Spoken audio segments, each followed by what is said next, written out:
Hello students, today we are going to discuss on systems of breeding in cattle and buffalo. Why it is important, their types of breeding system and their advantage disadvantage. Let's begin. What is breeding? Breeding म्हणजे काय? So breeding means in simple definition mating and production of offspring by animals. Then why it is important? Animal breeding का important आहे तर animal ब्रीडिंगमध्ये desirable traits चांगले क्वालिटीवाले animal select केले जातात आणि त्यांची मेटिंग केली जाते जेणेकरून पुढील प्रोजेनी तयार होणारी चांगली क्वालिटीची चांगली ट्रेट्सवाली असणार. ट्रेट्स म्हणजे प्राण्यांचं प्रोडक्शन सिस्टीमवर डिपेंड असतं. मिल्क प्रोडक्शन किती देणार, एक प्रोडक्शन पोल्ट्रीमध्ये किती आहे हे वाढवण्यासाठी ॲनिमल ब्रीडिंग करणं गरजेचं असतं. तर आता ब्रीडिंगचे कोणते कोणते टाईप्स असतात, कोणत्या प्रकारे आपण ॲनिमलची ब्रीडिंग करू शकतो. So there are 2 methods of breeding, in breeding and out breeding. In ब्रीडिंगचे 2 टाईप्स आहेत. पहिला आहे क्लोज ब्रीडिंग आणि दुसरा आहे लाईन ब्रीडिंग. तसंच आउट ब्रीडिंगचं क्लासिफिकेशन येतं out crossing, grading up, hybridisation आणि क्रॉस ब्रीडिंग. हे आहे फ्लो डायग्राम. आपण ह्याला एक एक डिस्कस करूया की क्लोज ब्रीडिंग काय आहे, लाईन ब्रीडिंग काय आहे आणि बाकीच्या सिस्टीम्स काय आहेत आणि ते कसं केलं जातं. तर पहिले आपण बघणार आहोत इन ब्रीडिंग.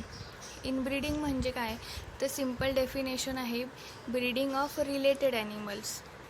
रिलेटेड ॲनिमल्स म्हणजे ज्यांच्यामध्ये रिलेशन आहेत आणि आउट ब्रीडिंग म्हणजे ब्रीडिंग ऑफ अनरिलेटेड ॲनिमल की ज्यांच्यामध्ये रिलेशन्स आहेत पण ते जरा दूरचे रिलेशन्स आहेत. तर पहिले आपण इन ब्रीडिंग डिटेलमध्ये बघूया. जसं आपण बघितलं की inbreeding is a mating system when the mates are more closely related than the average member of the breed. समजलं? म्हणजे जे क्लोजली रिलेटेड आहेत. आता क्लोजली रिलेटेड कोण असतं तर आपण एक्झाम्पल बघूया की कोण असतं. तर ह्या डायग्राममध्ये बघा की क्लोजली रिलेटेड म्हणजे सन आणि डॅमचं क्रॉसिंग. डॅम म्हणजे मदर असते आणि सायर म्हणजे फादर सिम्पल लँग्वेजमध्ये म्हणजे मेल ॲनिमल. आता सनचं मेटिंग डॅमसोबत, सायरचं डॉटरसोबत, ब्रदरचं सिस्टरसोबत, अशा मेटिंग सिस्टीमला आपण क्लोज ब्रीडिंग म्हणतो. तसंच आता क्लोज ब्रीडिंग सिस्टीमचं ओके. तर ते झालं इन ब्रीडिंग आणि इन ब्रीडिंगचं पहिलं type close breeding. Close breeding म्हणजे आपण बघितलं मगाशी तसं क्लोजली रिलेटेड ॲनिमल्स. तर इन ब्रीडिंगमध्ये का महत्त्वाचं आहे, त्याचे काय ॲडव्हान्टेजेस आहेत ते आपण पाहूया. तर क्लोज ब्रीडिंग केल्यावर होमोजेनिसिटी वाढते आणि डिझायरेबल कॅरेक्टर्स आपल्याला जे पाहिजे असतात ते ॲनिमल्समधले आपण घेऊ शकतो. तसंच अनडिझायरेबल ट्रेट्स जर आले तर आपण त्या ॲनिमल्सला कलही करू शकतो. तर हे इनब्रीडिंगचे ॲडव्हान्टेज आहेत. तसंच आपण इनब्रीडिंग करताना कॉमन ॲन्सेस्टर सिलेक्ट करतो की ज्यांचे 4-6 जनरेशन कॉमन असतात. तर त्यानंतर आपण बघू क्लोज ब्रीडिंग. क्लोज ब्रीडिंग मी मगाशी सांगितल्याप्रमाणे क्लोज रिलेशनशिपवाल्यांचं, सनचं डॅमसोबत, सायरचं डॉटरसोबत, ब्रदरचं सिस्टरसोबत मेटिंग सिस्टीमला क्लोज ब्रीडिंग सिस्टीम म्हणतात. तर त्यांचे ॲडव्हान्टेजेस काय आहे की progeny more uniform than outbreed progeny. Then second advantage is undesirable recessive gene may be discovered.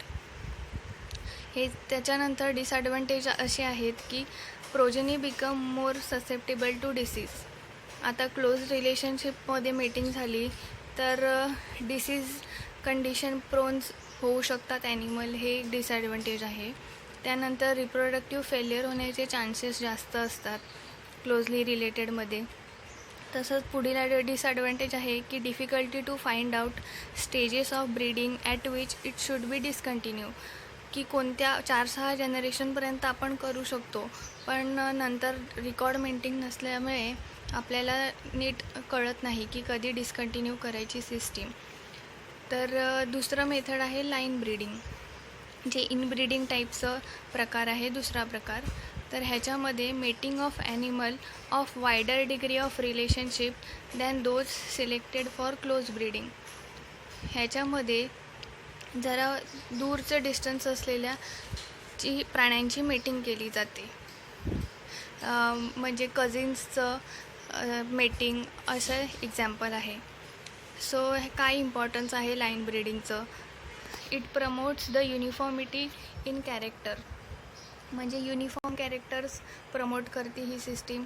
Second आहे homogenicity is not quickly as in close breeding. जी होमोजेनिसिटी येते ती स्लोली येत असते as compare to close breeding सिस्टीमपेक्षा. तसेच harmful characters are not develop quickly. Close ब्रीडिंगमध्ये harmful character quickly develop होतात आणि लाईन ब्रीडिंगमध्ये ते उशिराने डेव्हलप होतात. हे डिफरन्स आहे. तसंच लाईन ब्रीडिंगचे ॲडव्हान्टेजेस काय आहे की युनिफॉर्मिटी वाढवते पहिलं, आणि सेकंड आहे the danger involve in close breeding are reduce. ह्याच्यामध्ये डेंजर कमी असते क्लोज ब्रीडिंगपेक्षा. आणि डिसॲडव्हान्टेजेस काय आहे की ह्याच्यामध्ये सिलेक्शन पेडिग्री बेसवर होतं, म्हणजे breeders will selected the animal on pedigree giving no consideration to real individual merits. म्हणजे प्राण्याचे एका इंडिव्हिज्युअलचे ट्रेड्स लक्षात घेऊन मेटिंग केली जात नाही की ही गाय, आता सपोज देवणी गाय आहे आणि तिचं मिल्क कॅपॅसिटी चांगली आहे, आपण तिला सिलेक्ट करायला पाहिजे. ते झाले इंडिव्हिज्युअल ट्रेटनुसार. पण क्लोजली लाईन ब्रीडिंगमध्ये पेडिग्रीनुसार सिलेक्शन होतं, म्हणजे त्याचं मागचे जनरेशनचे रेकॉर्ड्स बघितले जातात आणि त्याच्यानुसार सिलेक्शन होते. म्हणजे इंडिव्हिज्युअल ट्रेटला इम्पॉर्टन्स नाही. तर हे त्याचं डिसॲडव्हान्टेज होतं. आता सेकंड मेथड आहे आउट ब्रीडिंग. आउट ब्रीडिंग म्हणजे काय? Out breeding is the breeding of unrelated animal and this involves the followings. म्हणजे अनरिलेटेड ॲनिमल्स जे असतात त्यांची जी मेटिंग केली जाते त्यांना आउट ब्रीडिंग म्हणतात. आणि त्यांचे टाईप्स आहेत out crossing, cross breeding, species hybridisation आणि ग्रेडिंग अप. तर आउट क्रॉसिंग म्हणजे काय? It consist the practice of mating of unrelated pure breed animal with the same breed and there have no common ancestor in last 4-6 generation. Out क्रॉसिंगमध्ये unrelated ॲनिमलचं mating केली जाते pure breed असलेले आणि same ब्रीडमध्ये, आणि त्यांचे कॉमन एन्सेस्टर नसले पाहिजे 4-6 जनरेशनचे. त्याला म्हणतात आउट क्रॉसिंग. आता ॲडव्हान्टेजेस काय आहे आउट क्रॉसिंगचे? It is good for the traits of high heritability. तसंच careful selection if use it is the best for genetic improvement of cattle. म्हणजे दोन अनरिलेटेड चांगले क्वालिटीचे ॲनिमल्स असतील, चांगले ट्रेड्सवाले ॲनिमल असेल, सपोज देवणीचा मेल घेतला आणि दुसरी फिमेल घेतली ज्यांची चांगली ट्रेड्स आहेत, म्हणजे सेम कॅरेक्टर्सवाले. आणि थर्ड ॲडव्हान्टेज आहे low productivity animal can be improve easily. जर लो प्रोडक्शन ॲनिमल असेल तर आपण ते पण नीट करू शकतो या मेटिंग सिस्टीम्समध्ये. डिसॲडव्हान्टेजेस आहे more emphasis is given to selection, then it is if this system is use for long time then the improvement in trait become static. पुढील मेथड आहे grading up. Grading up means this is one type of cross breeding.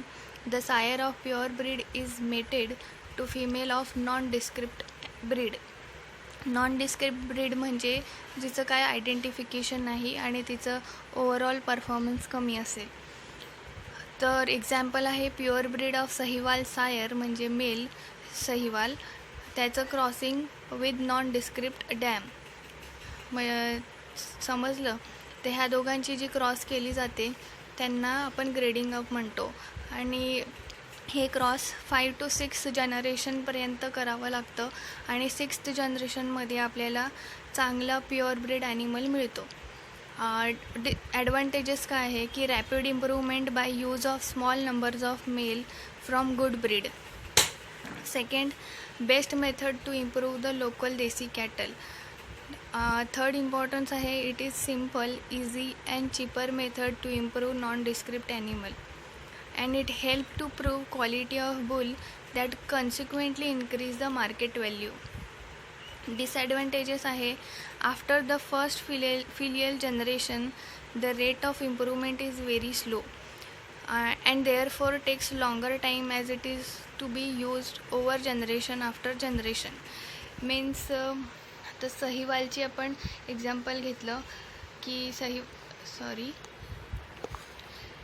सहीवालचं cattle Sair आपण घेतलं होतं, त्याचं crossing केलं डॅमसोबत.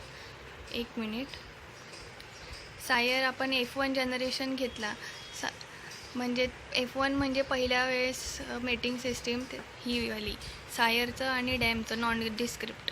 त्याच्यापासून जे F1 जे प्रोजेनी प्रोड्यूस झाली, तर तिच्यामध्ये 25%च कॅरेक्टर डेव्हलप झालेले असणार या दोघांचे, 75% सॉरी. आणि मग F1 जी प्रोजेनी ह्यांच्यापासून तयार झालेली, तिचं अगेन क्रॉसिंग करायचं ह्यांच्या एका मेलसोबत, आणि मग परत ती जे जनरेशन येईल F2, तिचं परत दुसऱ्या ह्याच ब्रीडसोबत क्रॉसिंग करायची. असं करत 6 जनरेशनची क्रॉसिंग झाल्यानंतर 6 जनरेशनमध्ये आपल्याला प्युअर ब्रीड ॲनिमल मिळतं. त्यामुळे ते एक डिसॲडव्हान्टेज आहे की या मेथडला लॉंग टाईम लागतं. तसेच offspring produce under different environment condition show their performance differently. तर पुढील मेथड आहे hybridisation. Generally refers to any offspring resulting from the breeding of 2 genetically distinct individuals which usually will result in high degree of heterogeneity. म्हणजे लायनचं टायगरसोबत cross केल्यावर liger होतं. हायब्रिडायझेशनमध्ये 2 different breed घेतले जातात, 2 वेगळ्या स्पीसीज घेतले जातात. त्यांचं एक म्हणजे लायन आणि टायगरचं क्रॉस करून लायगर बनतं. अमेरिकन बफेलो बुल आणि डोमेस्टिक काऊचं क्रॉस केल्यावर कॅटेलो बनतं आहे. आता ॲडव्हान्टेजेस काय आहे की हाय डिग्री ऑफ हेट्रोझायगोसिटी आहे. सेकंड आहे की डेव्हलपमेंट ऑफ न्यू स्पीसीज, ह्याच्यामुळे नवीन स्पीसीज तयार होते. आणि डिसॲडव्हान्टेज आहे offspring produce are usually sterile, म्हणजे जे ऑफस्प्रिंग होतं ते स्टराईल असतं. आणि there is threat of extinction of original species. असे क्रॉस केले हायब्रिडायझेशनमुळे जे ओरिजिनल स्पीसीज आहेत ते संपण्याच्या मार्गावर आलेले आहेत. तर हे आहेत आपण पाहिले ब्रीडिंगचे डिफरन्स मेथड आणि त्याचे ॲडव्हान्टेज आणि डिसॲडव्हान्टेज. थँक्यू.